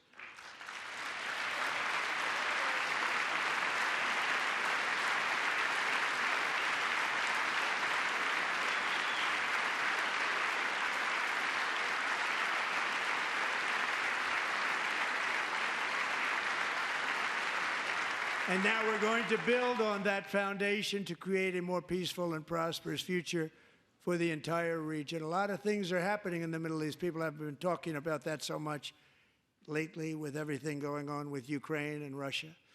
But a lot of things are happening in the Middle East. It's a rough neighborhood, actually. I'm also working tirelessly to end the savage conflict in Ukraine. Millions of Ukrainians and Russians have been needlessly killed or wounded in this horrific and brutal conflict with no end in sight. The United States has sent hundreds of billions of dollars to support Ukraine's defense with no security, with no anything.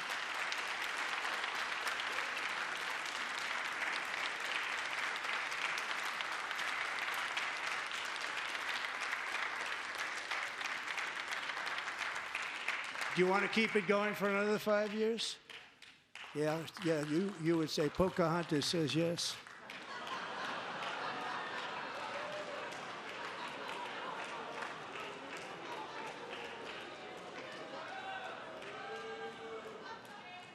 "2,000 people are being killed every single week. More than that. They're Russian young people. They're Ukrainian young people. They're not Americans. But I want it to stop. Meanwhile, Europe has sadly spent more money buying Russian oil and gas than they have spent on defending Ukraine, by far. Think of that. They've spent more buying Russian oil and gas than they have defending. And we've spent perhaps $350 billion, like taking candy from a baby. That's what happened. And they've spent $100 billion. What a difference that is. And we have an ocean separating us, and they don't. But we're getting along very well with them, and lots of good things are happening. Biden has authorized more money in this fight than Europe has spent, by billions and billions of dollars. It's hard to believe that they wouldn't have stopped it and said, at some point, come on, let's equalize. You got to be equal to us. But that didn't happen. Earlier today, I received an important letter from President Zelensky of Ukraine. The letter reads, "Ukraine is ready to come to the negotiating table as soon as possible to bring lasting peace closer. Nobody wants peace more than the Ukrainians," he said. "My team and I stand ready to work under President Trump's strong leadership to get a peace that lasts. We do really value how much America has done to help Ukraine maintain its sovereignty and independence. Regarding the agreement on minerals and security, Ukraine is ready to sign it at any time that is convenient for you." I appreciate that he sent this letter, just got it a little while ago.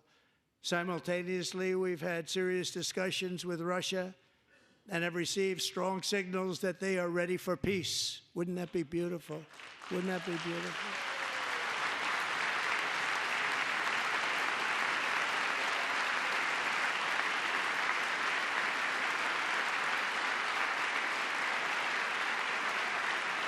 Wouldn't that be beautiful?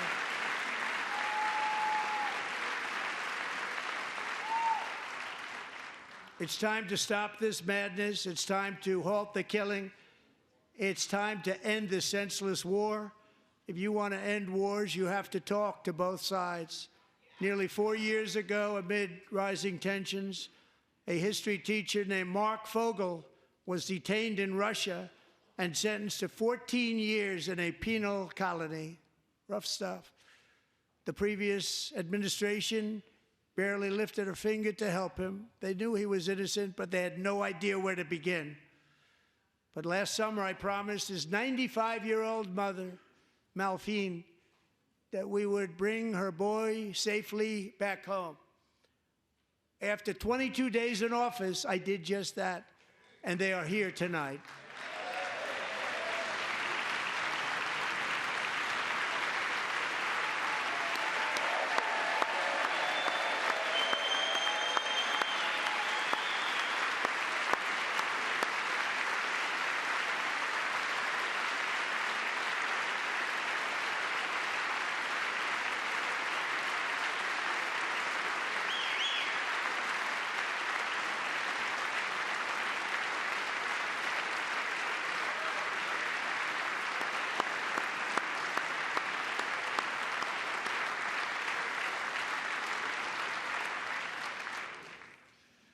To Mark and his great mom, we are delighted to have you safe and sound and with us.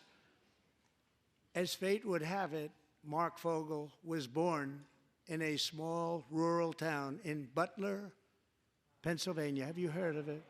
Where his mother has lived for the past 78 years. I just happened to go there last July 13th for a rally. That was not pleasant.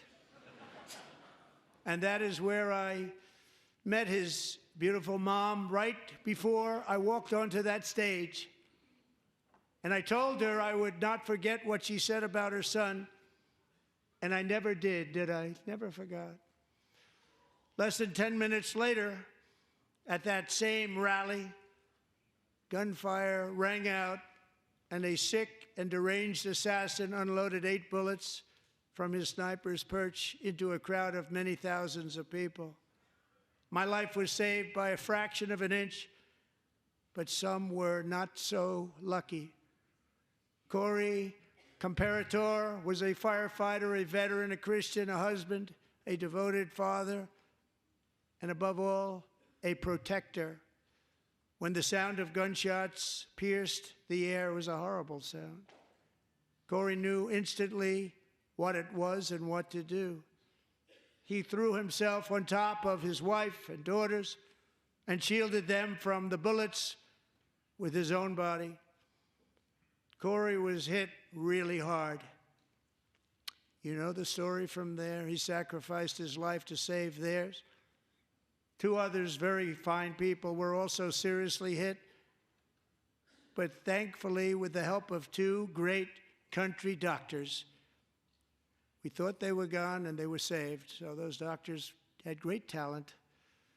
We're joined by Corey's wife, Helen, who was his high school sweetheart, and their 2 beloved daughters, Allison and Kaylee. Thank you.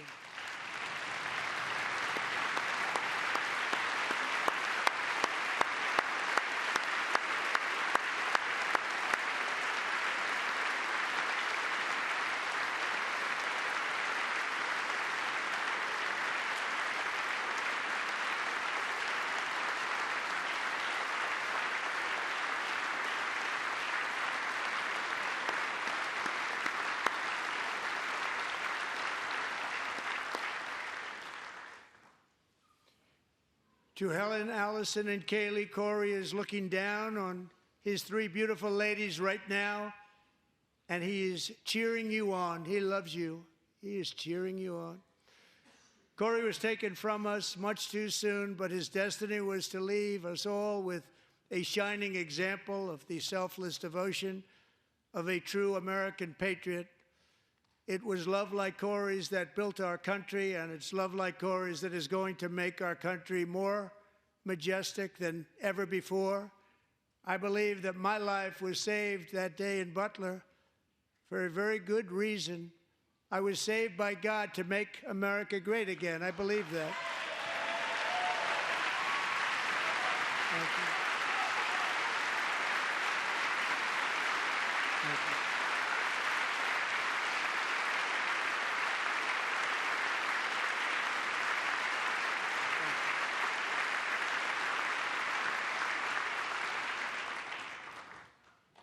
Thank you very much. From the patriots of Lexington and Concord to the heroes of Gettysburg and Normandy, from the warriors who crossed the Delaware to the trailblazers who climbed the Rockies, and from the legends who soared at Kitty Hawk to the astronauts who touched the moon, Americans have always been the people who defied all odds, transcended all dangers, made the most extraordinary sacrifices, and did whatever it took to defend our children, our country, and our freedom. And as we have seen in this chamber tonight, that same strength, faith, love, and spirit is still alive and thriving in the hearts of the American people. Despite the best efforts of those who would try to censor us, silence us, break us, destroy us, Americans are today a proud, free, sovereign, and independent nation that will always be free, and we will fight for it till death. We will never let anything happen to our beloved country, because we are a country of doers, dreamers, fighters, and survivors. Our ancestors crossed a vast ocean, strode into the unknown wilderness, and carved their fortunes from the rock and soil of a perilous and very dangerous frontier. They chased our destiny across a boundless continent. They built the railroads, laid the highways, and graced the world with American marvels like the Empire State Building, the mighty Hoover Dam, and the towering Golden Gate Bridge. They lit the world with electricity, broke free of the force of gravity, fired up the engines of American industry, vanquished the communists, fascists, and Marxists all over the world, and gave us countless modern wonders sculptured out of iron, glass, and steel.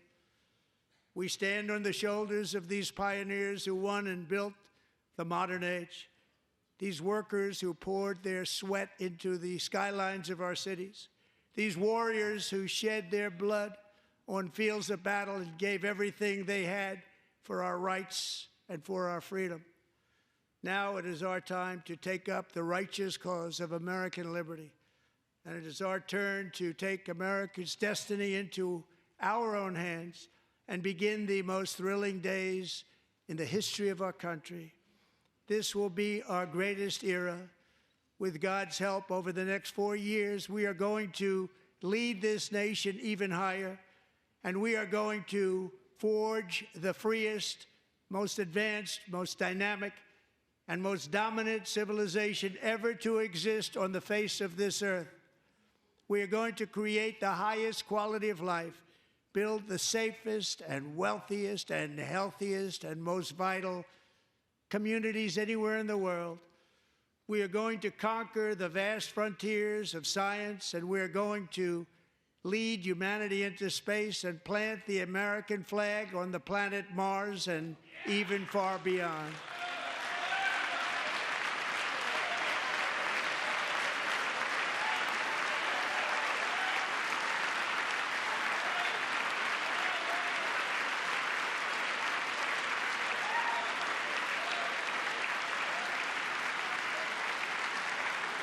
And through it all, we are going to rediscover the unstoppable power of the American spirit. And we are going to renew unlimited promise of the American dream. Every single day, we will stand up and we will fight, fight, fight for the country our citizens believe in and for the country our people deserve.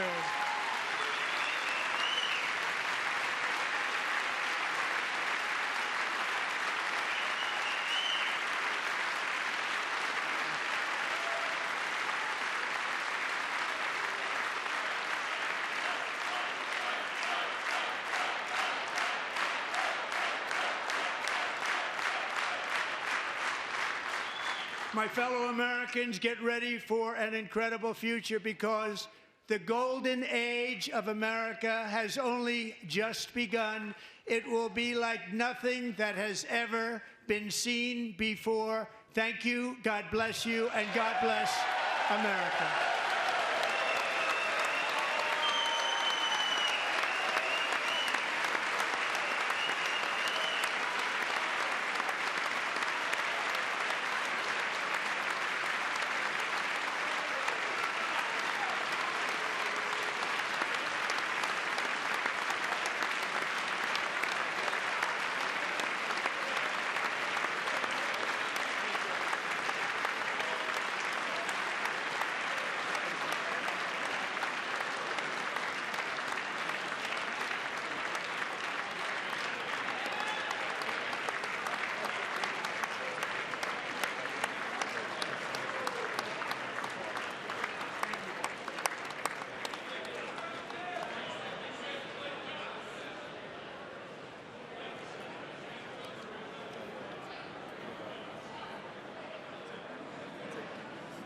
Thank you very much. Great job. Thank you. Great honor. Thank you.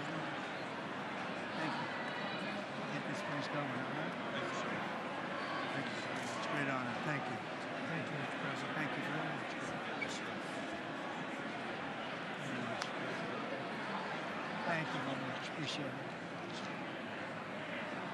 Thank you. I see you soon. Teaching young people to love America. Well, I'm trying to. Great guy. Thank you. That's your favorite. Thank you. Thank you very much. Appreciate it. Howard. Thank you again. Thank you again. Won't forget. So good. Yeah, it's good. So good, sir. Thank you. Terrific, Mr. Really terrific. Really outstanding. Thanks. Thank you. Yes, sir. Thank you. Good job, Mr. President. Thanks. Thank you. Not just great. Mr. President, one of your best speeches. Thanks again, Mr. President. Thank you, Mr. President. Thanks for the phone call last night, too. Absolutely. You know that. Thank you very much. I'll do it. Just give me the information. I'm not going to get it, please. Sorry. Thank you, everybody. Great speech, Mr. President. Great speech. Thank you. Best speech ever. Yes. Good. Congratulations. Good job. President.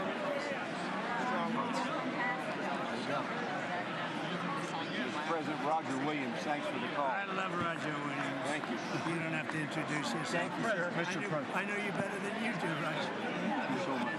My great baseball player. America Good is- job. Great job you're doing. America is back. Thank you so much, Welcome you Mr. back to President. Pennsylvania anytime, sir. They stood for. Thank you all. They stood for another country, not our country. That was phenomenal. It's sir. hard to believe, isn't it? That was fantastic, sir. That was Thank you very much. Thank you. quick selfie. Mr. President. Good job, Mr. President. Great job. Thank you so much. Great speech, sir. Great speech. Yes, sir. President back to Pennsylvania. Oh, they're just like I was standing on absolutely. Oh, good. How you doing? All right? Did you get a chance to shake his hand earlier? Do you want me to get a picture and shake his hand or anything? You're good. Thank you very much. Let's do biofilm. Thank you, darling. Great, sir. Thank you. I love you. Best speech on the floor ever. Yeah, it was so good. Thank you So very good. much. Hey, you rocked it, Mr. President. We're with you, 100%. Crushed. Thank you. Really good. It was Congratulations. awesome. Yeah. Best speech ever. Thank you so much. Mr. President, that was a great speech. That was awesome. God bless you. It was. Thank you. Great job. Let's go. Get down to that. You get down. Good luck. Yes, sir. Thank you. It's so great. Thank you, everybody. Good job. Thank you for mentioning God needs to help us. Thank you, Mr. It's President. true. Mr. President. Thank you. Thank you. Great speech. Great speech. That was phenomenal. Thanks for taking my call. Good luck. Yeah. Epic. My man. Thank you for standing You strong. really triggered those people. Tremendous, Mr. President. Thank Somebody you. did. Thank you so much. Thanks for the beneficial ownership ban this week. That was Oh, a good yeah. time. Thanks for mentioning farmers. Well, we love our farmers. Thank you, man. Thank you, Mr. President. You earned this night. Thank you very much. Appreciate it. Worked hard. Thank you, man. Proud of you. Thank you, Mr. President. Thank you so much. Thank you. Great again, brother. Thank you. You endorsed me. I'm here for you. I did indeed. You better believe it. Very well I did a done, good sir. endorsement. President, home run. Thank you very much. job. You killed it. Thank you, Mr. President. Thank you, everybody. You did great. Thank you. Good job. Thank you. Great to see you. Slam dunk. You're doing good. Thank you, sir. You did amazing, per usual. Thank you. I'll see you. Thank you. Yes, sir. Thank you. Go Cheese. Thank you. Love you, Mr. President. Yes. Thank you, everybody. Look at this beautiful. New congressman from Eastern Washington. We've never met. Oh, Michael that's Baumgartner. good. I was one of Mike Leach's best friends. Oh, that's He thinks good. very Oh, highly Mike of you. was- oh, he was Yeah, great. tremendous. He Yeah. was a great guy. Great What a speech. Great speech. Thank you. Thank you very much. Respect for you. You did a great job. Yeah, thank you. Home run, Mr. Yeah, President. right, yeah. Home run. Home run. That was a good one. President, good to see you, sir. Good job. Good job. Thank you very much. Looking good. Look at him. I need to talk to you about some buildings, some public buildings. You let me know. I will. Thank you, sir. Mr. President.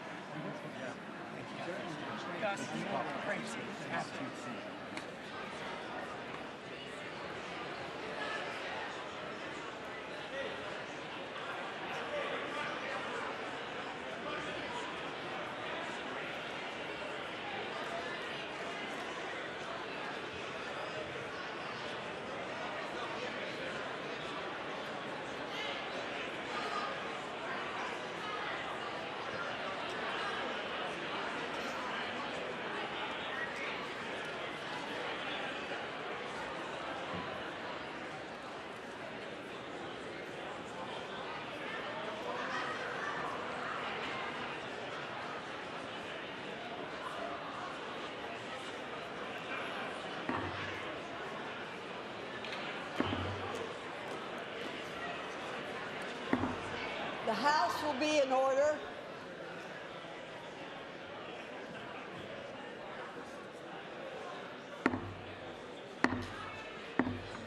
The House will be in order. For what purpose does the gentleman from Louisiana seek recognition? Speaker, I move that the message of the President be referred to the Committee of the Whole House on the State of the Union and ordered printed. Without objection.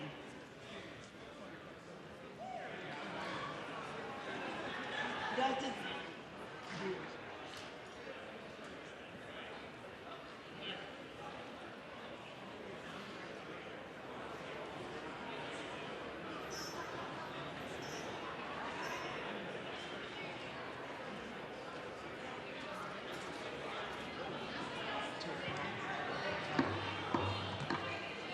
does the gentleman from Louisiana have a motion? Madam Speaker, I move that the House now stand adjourned. The question is on the motion to adjourn. Those in favor say aye. Those opposed, no. The ayes have it. The motion is agreed to. Accordingly, the House stands adjourned until 10 a.m. tomorrow for morning hour debate.